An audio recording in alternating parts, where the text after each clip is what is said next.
நண்பர்களை நீங்கள் பார்த்து கொண்டு இருப்பது உங்கள் கௌசிக் ரிவ்யூ. சரி வாங்க வீடியோக்குள்ளே போய் என்ன நடக்க போகுது அப்படின்னு சொல்லிட்டு பார்த்தீங்கன்னா, நம்ம மல்லி இருக்காங்கல்ல, அவங்க இருந்துன்னு எப்படியாவது உண்மைகளை எல்லாத்தையும் ஒரு பக்கம் எல்லாருக்கும் தெரிவிக்கணும் அப்படின்னு சொல்லிட்டு நினச்சின்னு இருக்காங்க. என்ன உண்மைகள் அப்படின்னு சொல்லிட்டு பார்த்தீங்கன்னா, இப்போ நம்ம மல்லி இருக்காங்களா, அவங்க இருந்துன்னு சிவனேன்னு அவங்க வேலையை பார்த்துன்னு இருக்காங்க. ஆனால் அந்த இடத்துல ரேணுகாவை இருக்காளா இல்லையான்னு சொல்லிட்டு கன்ஃபார்ம் பண்ணுறதுக்கு ராஜேஸ்வரி செஞ்ச ஒரு சில விஷயத்தினால மல்லி செம்ம கோவமாயிடுறாங்க.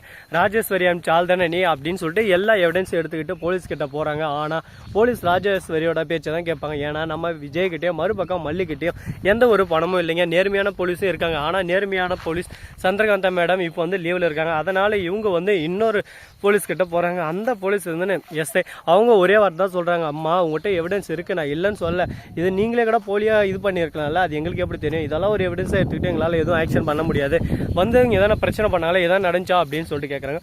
அந்த மாதிரி எதுவும் நடக்கலை அப்படின்னு சொல்லிட்டு சொன்னதா, எந்த விஷயமும் நடக்கலை, அதுக்கப்புறம் எதுக்குமா கேஸ் கொடுத்துன்னு இருக்க, அவங்க எதுக்கு வந்தாங்க என்ன விவரம் எல்லாத்தையும் கேட்குறாங்க. உடனே இவங்ககிட்ட ஐடி கார்டு இல்லைன்னு சொல்லிட்டு சொல்ல, உடனே பார்க்கணுமே இவங்களோட வக்கீல் இருந்து டக்குன்னு வந்துடுறாங்க. ராஜேஸ்வரியோட வக்கீல் வந்து, என்ன மேடம் உங்களோட ஐடி கார்டு வீட்டிலே இருந்துச்சு, நீங்கள் வந்து தகவல் கொடுத்ததுனால நாங்கள் எட்டுன்னு வந்தோம் அப்படின்னு சொல்லிட்டு ஐடி கார்டை எட்டுன்னு வந்து கொடுக்குறாங்க. போலீஸ் பார்த்துட்டு இவங்க நிரபராதி தான் அப்படின்னு சொல்லிட்டு வெளியே விட்டுறலாம். இந்த மாதிரி தேவையில்லாமல் போலீஸ் ஸ்டேஷனோட நேரத்தை வீணடிக்காதீங்க அப்படின்னு சொல்லிட்டு விஜயும் மறுபக்கம் மல்லியை திட்டி விட்டுறாங்க. விஜய் மல்லிக்கு எல்லா உண்மையும் தெரிஞ்சும் ஒரு பக்கம் அந்த விஷயத்தை நம்ம இன்னும் கொஞ்சம் அதிகமாக எடுத்துன்னு போக முடியலையே, நம்மளால் எந்த ஒரு விஷயத்தையும் செய்ய முடியலையே அப்படின்னு சொல்லிட்டு ஃபீலிங்கில் இருக்கிறாங்க. என்னங்க பண்ணுறது, காசு செல்வாக்கு அவங்க கிட்ட இருக்குது, அதனால் அவங்க ஜெயிச்சிட்டாங்க. அதே காசு நம்மக்கிட்ட ஒரு நாள் வரும், அன்றைக்கி நம்ம ஜெயிச்சு கட்டலாம் அப்படின்னு சொல்லிட்டு ரெண்டு பேரும் உறுதி எடுக்கிறாங்க. இதை பார்க்கும்போது சந்தோஷமாக தான் இருக்குது. இந்த விஷயம் இப்படியே நடக்குமா நடக்காதான், இன்னும் என்னென்ன பிரச்சனையெல்லாம் கொண்டு வர போகிறாங்கன்னு சொல்லிட்டு தெரியலிங்க. வாழ்க்கைன்னா அந்த மாதிரி கஷ்டம் நஷ்டம் துக்கம் துயரம் எல்லாமே வரும், எல்லாத்தையும் ஏற்றுக்கிட்டு போகணும். அது மட்டும் இல்லாமல் இந்த ராஜேஸ்வரி ரஞ்சிதம் இவங்க ரெண்டு பேரும் சும்மா விடக்கூடாது. கூடவே இப்போ நிஷாவும் கை கோத்துட்டு இருக்காங்க. ஆனால் ராஜேஸ்வரி ரஞ்சித்தை பொறுத்த வரைக்கும் நீங்கள் என்னோட டெண்டர் எல்லாமே கேன்சல் பண்ணீங்களே, நான் எதுக்கு இப்போ உங்களோட கை கோக்கணும் அப்படின்னு சொல்லிட்டு கேட்க, அது எல்லாமே நான் திரும்ப தரேன், எங்கள் அப்பாவுக்கு தெரியாமல் சைன் பண்ணி எடுத்துனாட்டா இந்தாங்க அப்படின்னு சொல்லிட்டு கொடுத்துட்டு நீ என் கூட கை கோத்தா அதுக்கப்புறம் நாம் இந்த உலகத்தவே ஆடலாம். எனக்கு ரேணுகா அப்படி இருந்தால் ரேணுகா உயிரோட இருக்கக்கூடாது, ரேணுகா இருக்கிறது எனக்கு தான் ப்ராப்ளம் அப்படின்னு சொல்லிட்டு சொல்கிறாங்க. ஏன் ரேணுகாவை கொள்ளணும்னு சொல்லிட்டு நினைக்கிறீங்க? ரேணுகா இருந்தால் விஜய் மாமா மேலே கேஸ் போட முடியாது, அவரை உள்ளே தள்ள முடியாது, வெண்பா எங்கள் கிட்டேக்கு வராமல் போயிடுவா. அதனால் ரேணுகாவை தீர்த்து கட்டணும். ரேணுகா எனக்கு இருக்கக்கூடாது, ரேணுகா இருக்காளா இல்லையான்னு சொல்லிட்டு கன்ஃபார்ம் பண்ணுங்க. அப்படி ரேணுகா இருந்தால் அடுத்த செகண்டே ரேணுகாவோட கதையை முடிக்கிறதுக்கு என்னால் என்னென்ன முடியுமோ எல்லா விதத்திலும் உங்களுக்கு உதவி செய்கிறேன், நீங்கள் எப்படியாவது அவங்க கதையை முடிச்சிருங்க அப்படின்னு சொல்லிட்டு சொல்கிறாங்க.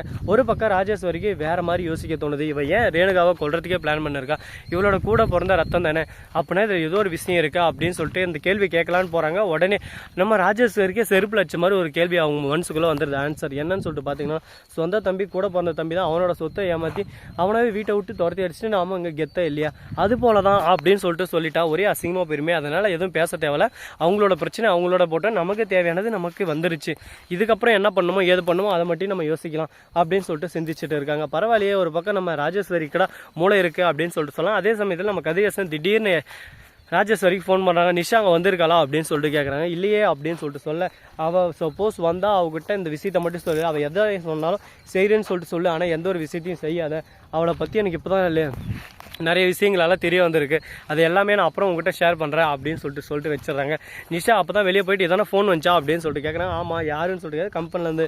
சரி ஓகே எங்கள் அப்பா எதனா ஃபோன் பண்ணால் இந்த விஷயம் நடந்தது, இது எதுவும் சொல்லாதீங்க அப்படின்னு சொல்லிட்டு சொல்ல, உடனே சரி ஓகே அப்படின்னு சொல்லிட்டு ரெண்டு பேரும் மூடி மறைச்சிட்றாங்க. என்னடா நடக்குதுங்க, என்னதான் பிரச்சனை இவங்களுக்கு, என்ன பிரச்சனை இருக்குன்னே சொல்லிட்டு தெரியல, ஏதோ ஒரு பிரச்சனை இவங்க மூடி வச்சு இவங்களுக்குள்ளே உருவாக்கின்னு இருக்காங்க. அது என்ன பிரச்சனையாக இருக்குன்னு சொல்லிட்டு தெரியலிங்க. ஆனால் ஏதோ ஒன்று முக்கியமான விஷயத்த மூடி வச்சுன்னு இருக்காங்க. அந்த விஷயத்தை கண்டுபிடிச்சா மிகப்பெரிய ஒரு ஆதாரம் நமக்கு கிடைக்கும் அப்படின்னு சொல்லிட்டு யோசிச்சுன்னு இருக்காங்க. அது என்ன ஆதாரமாக இருக்கும், என்ன பிரச்சனையாக இருக்கும் அப்படின்னு சொல்லிட்டு தீவிரம் நாமளும் ஒரு பக்கம் யோசிக்க ஆரம்பிக்கணும். சரி இந்த மாதிரி எல்லாம் ஒரு பக்கம் போயின்னு இருக்கா. மறுபக்கம் தக்காளி குண்டு தக்காளி அப்படின்னு சொல்லிட்டு தக்காளி சேல்ஸிங் போயின்னு இருக்குங்க. சரி அதெல்லாம் ஒரு பக்கம் போட்டுன்னு சொல்லிட்டு விட்டாலும் அதே சமயத்தில் மறுபக்கம் என்ன நடக்குன்னு சொல்லிட்டு பார்த்தீங்கன்னா, நம்ம வெண்பா இருக்காங்களோ அவங்க இருந்துன்னு போயிட்டு ரேணுகா கிட்ட பேசுகிறாங்க. ரேணுகம்மா நீங்கள் இந்த வீட்டை விட்டு போயிடுறீங்களா, நீங்கள் இந்த வீட்டில் இருக்கிறது எனக்கு பிடிக்கல அப்படி இப்படின்னு சொல்லிட்டு சொல்லிருக்காங்க. ரேணுகாவுக்கு ஒன்றுமே புரியாத மாதிரி நடிச்சுன்னு ஆனால் புரிஞ்சுக்கிட்டு தான் இருக்காங்க.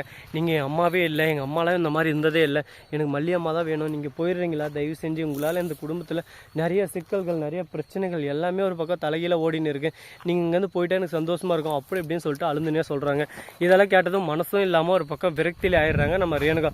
என்னடா அந்த சின்ன குழந்தைக்குள்ள இவ்வளோ கஷ்டமா, தேவையில்லாமல் எஸ்எஸ்கே பேச்சை கேட்டு இங்கே வந்து தேவையில்லாமல் பிரச்சனை பண்ணிருக்கணும், இந்த கதிரேசன் பேச்சை கேட்டு நாமே ஆடின்னு இருக்கணும் அப்படின்னு சொல்லிட்டு யோசனை இருக்காங்க. அதே யோசனையோட இங்கே இந்த வீட்டை விட்டு காலி பண்ணிட்டா சந்தோஷமாக தான் இருக்கும். ஏன்னா பிரச்சனை மேலே பிரச்சனை இங்கே வந்துனே இருக்குங்க. சின்ன குழந்தை அது என்ன பண்ணும் சொல்லுங்கள் பார்க்கலாம். தான் தாய் கூட இருக்கணும்னு சொல்லிட்டு ஆசைப்பட்டு அதுவும் நடக்கலை. இப்போ 2வது தாய் கூட இருக்கணும்னு நினைக்கிது, அதுவும் நடக்க முடியாத மாதிரி பண்ணுறாங்களே, இவங்களுக்கெல்லாம் மனசாட்சின்றதே இல்லையா அப்படின்னு சொல்லிட்டு ஒரு பக்கம் கருணையே இல்லாமல் இந்த மாதிரி பண்ணுறாங்களேன்னு மனசாலும் ரொம்ப கஷ்டமாக தான் இருக்குது. என்னங்க பண்ணுறது, கஷ்டன்றது வாழ்க்கையில் அப்படியே ஏதோ ஒரு ட்ராவலில் வந்துனே தான் இருக்கும். இந்த வீடியோ பிடிச்சிருந்தா லைக் பண்ணுங்கள், கமெண்ட் பண்ணுங்கள், ஷேர் பண்ணுங்கள், டிண்டிங் மேலே தட்டி விட்டு போங்க. அப்போ தான் நாம் போகிற அடுத்தடுத்த வீடியோ உங்களுக்கு உடனுக்குடன் நோட்டிஃபிகேஷனில் வந்து கொண்டே இருக்கும். மிக்க நன்றி. தேங்க்ஸ் ஃபார் வாட்சிங். Tata, see you. நன்றி, வணக்கம், வந்தனம், வருக தருக.